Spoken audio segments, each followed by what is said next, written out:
Hi! Okay, so today we are inspired by the students of Parkland. Not only by the students of Parkland, you got a letter from a friend who friend Cheryl was standing up for something that she believed in. We wanted to talk about standing up for what you believe in. And I think that is so hard to do sometimes. Yeah, you know? it really, especially if you're codependent and you want people to like you. Right, and you don't want to rock the boat, Yeah. you know? But I think, and you don't have to do it every time, but I think there are some times where you really have to take a stand. And I was inspired to do this because I look at these students from Parkland and they have been through such trauma, but they are taking that trauma into action. Yeah. And what I'm even more impressed by is the backlash that some of them are receiving, right? But they are still going forward. Yeah. And I think that is what's the hard part to do, is even when you're feeling the backlash, or even when you're up against something that might change your world, Something that's not popular, right? That you continue on because it's what's right for you. No, they're very inspiring. I've been blown away by some of the videos and the girl that was there speaking at the high school that one day, and oh my gosh, like they're just channeling all their passion into this, and so well spoken, but really just fighting for what they believe in. It's really, I think a lot of adults are going, wow, they're getting stuff done in ways that we haven't. You know what? Someone said to me, interestingly enough, about these students, and they grew up in a different age than we did. They grew up in the digital age, so their whole life has been instant gratification. You need to talk to someone, you can text them. Right. You need something to happen, you need to get the word out about something, you go on social media and instantly everyone knows about it. So their whole world has been instant. And so the fact that they wanted change and it wasn't happening instantly, they're like, we'll do it. We got this. We're seeing the positive of this. Right? We've been griping as parents about the negative, but man, this is the positive. They're like, oh, maybe you didn't hear me. Yeah. So let me show you what being connected by millions of followers on social media will get you, you know? And it's so interesting to me to see how these students, I think we can take a lot from that, because I know there's been a lot of times in my life where, I have pretty much throughout my entire life not rocked the boat. I really have been an agreeable kind of person through a lot of times in my life, but there have been moments where I've had to step up and say, this is not right. Right. Right. And that is hard to do. Yeah, because the fallout is most of us really want to be seen in a specific light. We want to be well liked. Most of us don't like conflict. And being really true to yourself will rock the boat on all of those things possibly. Yeah. Have there been, do you have any advice for people that, especially women, because I feel like it's hard for women a lot of times to speak up when they feel like they are not being treated fairly, or they are, feel like something needs to change? Well, I think, two things pop in my mind. One is there was a book written so long ago. I'm reminded how old I am when I start quoting book titles, and I go and look at it. It's like, 1984. Oh, yeah. I went 10 years She's earlier. older than me. However, old one here. She's actually younger than me. By a couple of years. But there's a book called Feel the Fear and Do It Anyway. And I think a lot of times we really let our feelings govern us, and it's like, oh, but that scares me. And if you think about it, if you don't do everything that scares you, you're not going to do anything. So I think that that's one thing I want to say to people is feel the fear and do it anyway, or do the action and then come to me to process the fear. Like, go to your therapist to process the fear, go to your friends and your supports, but make the steps anyway and walk through those feelings. It's just so critically important. And I had another thought and it left me because we're right. It's been a long day. But I do love that. I do love that because I feel like fear cripples so many of us from taking a stand, or from making a change, or from even simple things like, for instance, you've always wanted to go back to school, right. And so many people say, well, I'm 40 years old and, I'm too old to go back to school. But I love your line about this. You're going to be 41 next year and you're still not going to have a degree. Right? Exactly. So you may as well go ahead and start now. Well, and it's funny that you brought that up because I didn't think of that. That's my favorite line. But my second favorite line is talking about what we do is we talk ourselves out of things in advance because we look at today's circumstances. So for example, it would be like saying, I can't let my kids go to college because I'm not going to have the money, and looking at today's circumstances instead of manifesting and thinking, you know what, they're going and we'll figure it out and the money will show up. And then all of a sudden, what I teach people all the time is when you're worried about something 5 years from now or 10 years from now, what the disadvantage, or a month from now, right? The disadvantage is you don't know the tool or the change in your life that is going to show up or occur in that month or in that 5 years that you knew nothing about. No. You don't know about the money that's going to come that you weren't planning on. You don't know about those unforeseen events, but yet you're talking yourself out of school because I'll never be able to afford it at the end in 4 years. I only have this much, so I'm not going to go ahead and start. Trust that things are going to change and that, you know what, you don't know what's going to happen. Maybe you're going to get a raise at your job. You don't know what's going to happen that's going to allow for that next step. So stop talking yourself out of it. I think we get paralyzed by having a plan. Yes. And I'm not a planner, so it's very easy for me to just no paralysis here. Fly by the seat of my pants. I'm like, the universe has me, has my back. Right.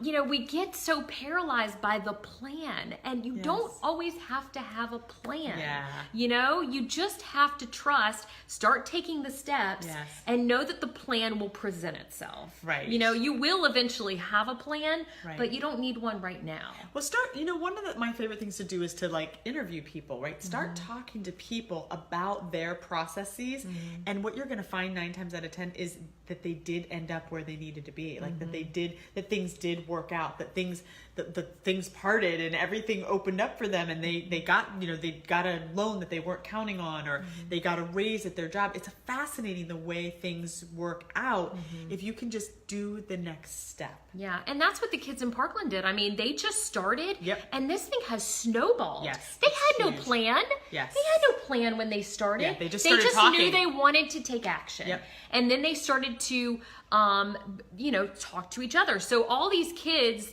were talking, but they weren't a cohesive group. Now they've become a cohesive group. So you start to talk to the people that are aligned with you, that have the same values and want to take the same action that you want to take. Right. And so when you do that, you start to find your tribe, I like to call it. And so your tribe, and so they've created this cohesive group. Yes. They've got an office, they've got a whole movement that they're doing. Wow. I mean, it really is fascinating to me how quickly they were able to organize. And it just goes to show you that all of us can do that. We have power. We do have power. And power in numbers, definitely. Yeah. But we really minimize our power because we overthink it and we talk ourselves out of it, and we analysis paralysis. We get paralyzed by it, and then we never even take the first step. Yeah, we don't even take a step. And it even goes back to the women that finally spoke out about Harvey Weinstein. Movement. I mean, how many women did not stand up for themselves, and other women kept getting, and the same thing happened to them. Right. So I think it's incumbent upon us to, when we see something that's not right. that we do take action so that we can prevent it from other people falling into the same trap. Well, what this brings up for me is one of the things that I'm always fascinated by is, say for example, the person who marries well and they're married to somebody who's a millionaire, and women will joke well, why did that happen to me? Or how come that never happened? How come I never find that guy? One of the things I see in people that end up kind of doing well is they tend to believe that they deserve to be there. And so claiming some things and believing the Me Too movement, this is not okay. I believe that I deserve to be treated better. That kind of belief system, oftentimes when people lead with that and they stand up for themselves, you will be surprised. people respond.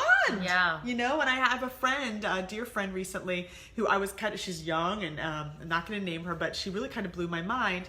And she was telling me about a situation at work where she was involved in something, and all of a sudden they asked her to kind of be a part of this team. Like, oh, can you be on these emails? And we love you so much. You're doing such a fantastic job. We'd like you to be involved with us on these email threads and help us hire so-and-so. Well, when they were doing that, she saw that the person that was being hired was going to be paid more than her.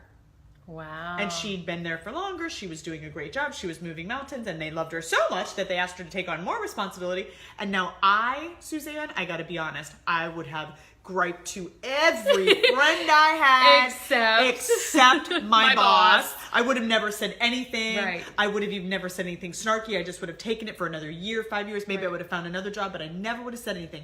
And this girl, and she's young, and she said, so I marched right in there and said, what's this? How come he? Blah, blah, blah. And I was like, while she was telling me the story, I'm like, you're getting like uncomfortable. Oh my gosh. Like, and then what happened? And I'm thinking, oh my God, this poor thing, she's going to have to find another job. And I'm so nervous. And she came back to me recently. It was like a 6-week turnaround. She goes, I got a raise. I got this. I got that. I'm like, I'm sorry, hold the phone. What? You stirred the pot. You stood up for yourself. Because it was a little ugly for a minute there when she was telling me, oh, we're going to talk. They're not happy. They're upset with me. They can't believe they got bad at her. How dare you use that information? And at the end of it all, you're right. You do deserve it. Right. But she held fast through the whole thing and all the ups and downs and all of them wanting to talk and being mad at her. She didn't, like, I would have been like, you're right, I'm horrible. That she literally was like, well, I just want to know if you can just help me understand why I would make less. I've been here this long. I have this education. I've done this. I've done this. I just don't understand what the difference, except that he's a guy and I'm a girl. I'm confused. Like, she just held her ground until they came around. And so it works. It works. It works. I'm telling you, it's so crazy because we have such fear that we, don't want to rock the boat, or that, we're going to lose our job, or that, we're going to make someone upset, or that you're going to lose the boyfriend, if you don't tell him that thing bothers you,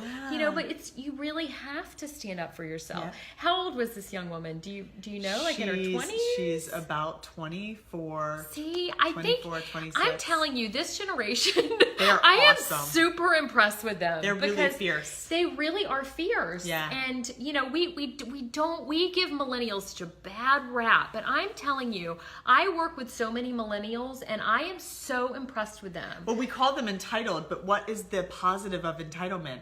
I deserve. I deserve. I'm entitled to. Right. I deserve better. Well, and this fits for me raising my rates. People have been, my clients, my friends, my family, everyone in my life has been saying, why don't you raise your rates? Why don't you raise your rates? Why don't you raise? And she's like the cheapest therapist in all of Palm Beach County. Oh my God, I've been in so much and she's fear. The best. Oh, well, you're very kind. I don't agree with that. I'm not the best, but I'm certainly been around for 20 years. Right. And everyone in my world has been raise your rates. And I gotta be on, I was paralyzed, so sure that people would be like, really? And absolutely, I can't afford that. And I was not one person has peeped. Everyone's like, okay. Most people aren't, since I raised my rate, people aren't even asking. Yeah. They didn't even ask. They're like, okay. And I'm like, do you need any more information? They're like, yeah, where's your building? Oh, okay, here's the address. Do you need any more information? Do you have any questions for me? No, I'm good. They don't even care. They don't even ask.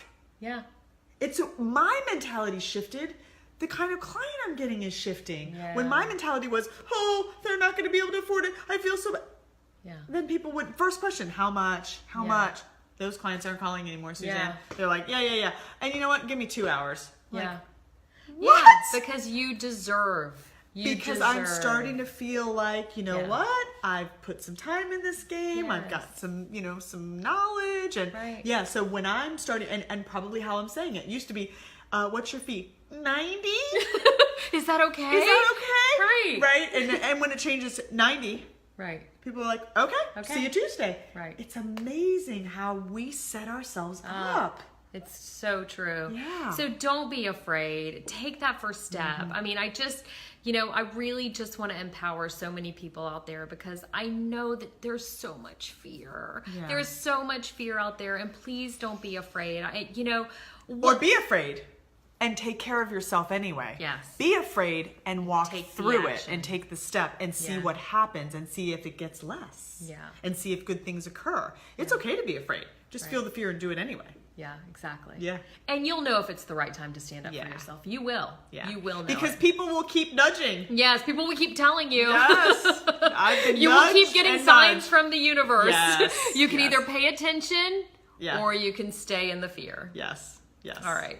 Well, leave us a comment, and don't forget to let us know if you have any show topics you would like us to talk about. Share our video. Share what your friends won't tell you. Yes. Like our page. Like our videos.